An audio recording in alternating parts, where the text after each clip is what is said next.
안녕하세요, 임플란트 타이거입니다. 오늘은요, 근로장려금을 지급받는 방법에 대해서 한번 알아보려고 합니다. 근로장려금 제도라는 것은 열심히 일을 하지만 소득이 적어서 생활이 어려운 근로자나 종교인, 사업자 이런 분들에게 노동의 복지 형태로 지급되는 정부의 지원 제도인데요. 정말 열심히 일은 하지만 소득이 적어서요, 실질적으로 살아가는데 큰 어려움을 겪고 계시는 분들을 지원하는 제도입니다. 그러니까 실제 일을 하고 계시는 분들에게만 지원하는 제도인데요. 지금 이 제도가 과거에는 50세 이상에게만 지원이 되어 오다가요, 최근에는 이 나이 제한 그리고 재산의 범위도 많이 완화가 되었는데요.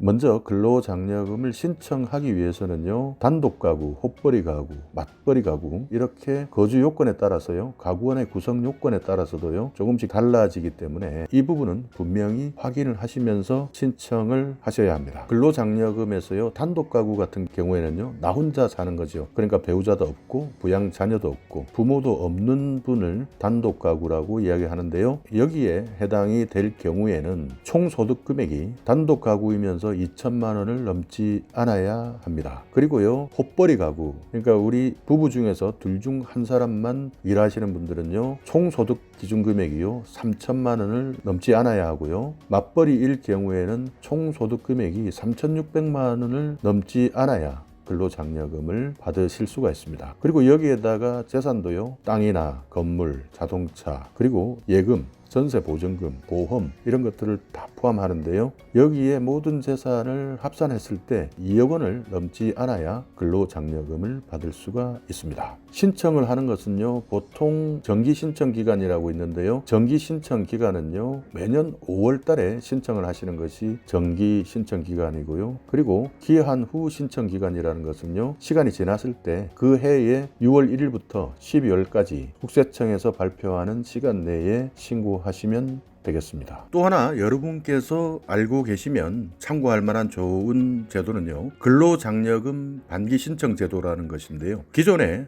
정기 신청을 해서 1년에 한 번 받는, 아까 설명드렸던 5월에 정기 신청을 했어요. 9월에 지급받던 이 제도에서 더 나아가서 실제 이 근로장려금을 1년에 한 번 받는 것보다는요, 2번 나눠서 반기로 이렇게 받을 수 있는 제도도 있는데요. 그렇게 할 경우에는 실질적으로 소득이 발생했을 때 실제 장려금을 수급하는 시점 자체의 차이가 너무 커서 이 돈을 받기도 전에 힘들어하는 분들이 계시기 때문에요, 1년에 이것을 2번을 나누어서 지급받기 때문에 장려금의 실질적으로 이 체감도를 높이기 위한 제도인데요. 그래서 상반기 같은 경우에는 8월 중에 지난 상반기에 근로장려금을 신청하게 되고요. 그러면 지급은 12월에 지급을 받게 되는 것이고요. 2019년 하반기에 소득을 기준으로 할 때는요, 2020년 2월에 신청하게 되면요, 2020년 6월에 지급받게 되는 제도입니다. 이렇게 정기 신청이 아니라 하더라도요, 반기 신청 제도도 있다고 하는 점 반드시 참고하시기 바라겠습니다.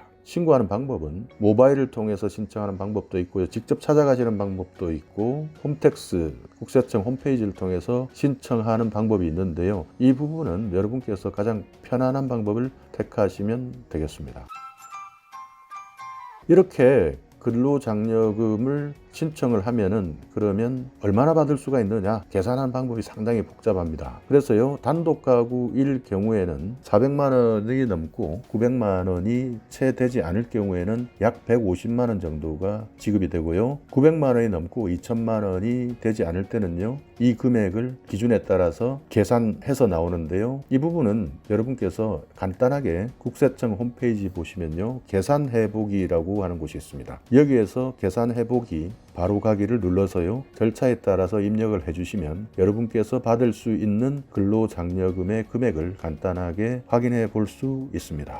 헛벌이 같은 경우에는 700만 원이 넘고 1,400만 원이 되지 않는 헛벌이 가구에게는요, 매년 260만 원의 근로장려금을 지급하고요, 맞벌이 같은 경우에는 900만 원이 넘고 1,700만 원이 되지 않는 맞벌이 가구는 연간 300만 원의 근로장려금을 지급하고 있으니까요, 이 점 참고하시기 바라겠습니다. 그 외의 소득 구간은요, 실제 각종 복잡한 기준을 통해서 계산해야 되기 때문에요, 방금 말씀드린 계산해보기 바로 바로 가기를 클릭하셔서요. 간단하게 확인하시는 것이 좋겠습니다. 그리고 이 장려금을 신청했을 때 기한 내에 신청을 하시게 되면 보통 3개월 정도의 서류 심사나 모든 사항을 확인한 후 9월 달에 지급이 되는 것이죠. 그러니까 여러분의 통장으로 지급받으실 수가 있는데요. 기한이 지난다고 해도요. 신청이 가능하니까 이 점은 참고해 주시기 바라겠습니다. 자, 이렇게 오늘은요. 실제 근로장려금을 어떻게 신청하는지 그리고 얼마 정도를 받을 수 있는지 이런 부분에 대해서 알아봤는데요. 여러분께서 이런 부분도 복잡하시고 힘드시다면요. 가까운 국세청, 세무서를 찾아가셔서 상담을 받으시는 것도 방법입니다. 왜냐하면요. 여러분이 자칫하면 모르고 있는 여러 가지 재산의 기준 등은 조금씩 달라질 수 있기 때문인데요. 자동차 같은 경우에도 배기량이 얼마이냐에 따라서도 달라질 수가 있고요. 이런 부분에 대해서는 개인마다 사정이 조금씩 다 다르실 겁니다. 그런 경우에는 국세청 홈페이지를 통해서 확인하는 것도 어렵다면요. 직접 한번 발품을 팔아서 정말 열심히 일하면서 살아가는데 이 근로장려금을 받지 못한다라고 한다면 그것 또한 억울한 일 아니겠습니까? 그렇기 때문에요. 발품을 팔아서 국세청에서 상담을 해보시는 것도 가장 확실한 방법이기 때문에요. 이 방법도 꼭 유념해 주시기 바라겠습니다. 자, 오늘 이렇게